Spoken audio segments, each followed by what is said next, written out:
November 13th, 2022. Four college students are brutally murdered inside their own home in Moscow, Idaho. No forced entry, no weapon, no clear suspect. The case shook the nation. And while police scrambled for leads, one clue came from an unlikely source. Not detectives, not FBI profilers. A neighbor. And his memory of what he saw that night became one of the breaks that turned suspicion toward a man named Bryan Kohberger. This is the story of how a neighbor's watchful eyes helped uncover one of the most haunting cases in recent memory.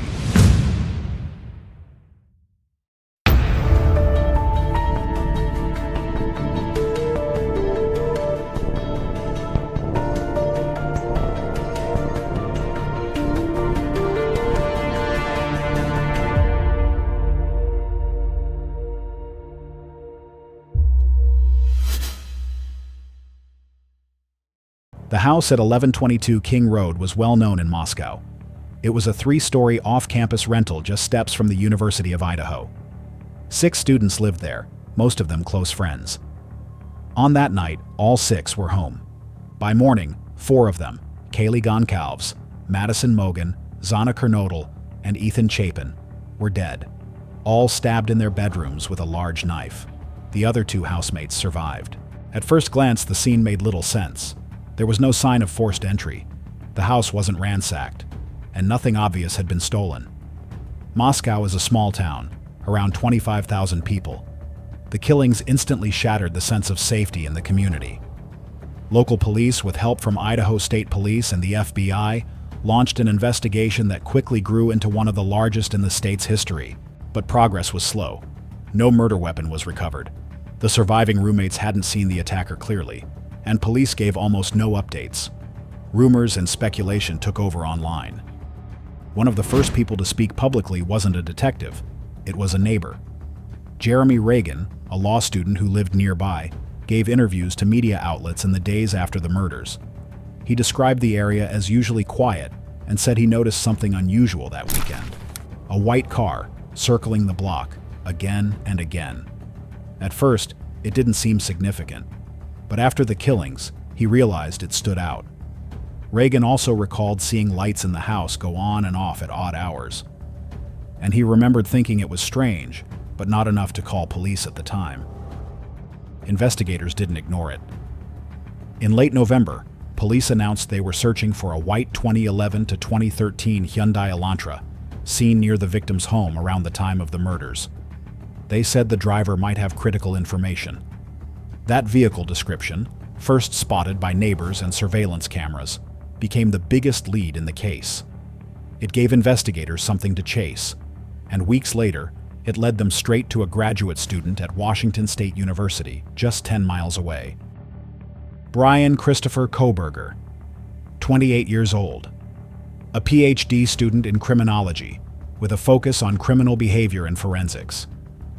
He drove a white Hyundai Elantra, and his phone records placed him near King Road multiple times in the months before the murders, as if he had been surveilling the house.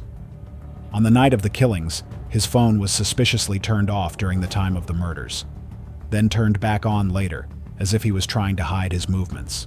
Inside the victim's house, police had collected a critical piece of evidence: a knife sheath left on Madison Mogan's bed. On it, a single trace of DNA.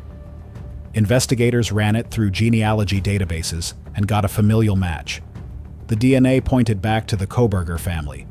With the Elantra, the phone records, and the DNA, investigators began to build their case. But the neighbor's statement wasn't just background noise. It helped confirm that the white Elantra was in the area that night, circling suspiciously. When combined with surveillance footage from nearby houses, it created a pattern of movement. And in high-profile cases, these small details matter. They don't just guide detectives, they also support prosecutors later in court. Eyewitness accounts, even small ones, can validate forensic timelines.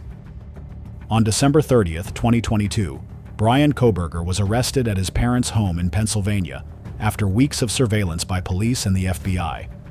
He was charged with 4 counts of first-degree murder and 1 count of burglary. After his arrest, the case moved slowly through the courts. For months, the community braced for a trial that never came. In July 2025, Bryan Kohberger stood before a judge and pleaded guilty, avoiding the death penalty. He was sentenced to 4 consecutive life terms without the possibility of parole, plus 10 years for burglary. For the families, it ended years of waiting. And for investigators, it confirmed what began with a neighbor's memory, that the car circling late at night was the first thread that unraveled the entire case. Sometimes the smallest details can tip the scales. In the Idaho murders, DNA and technology may have sealed Bryan Kohberger's fate, but it was a neighbor's memory of a car circling late at night that gave police their first real lead.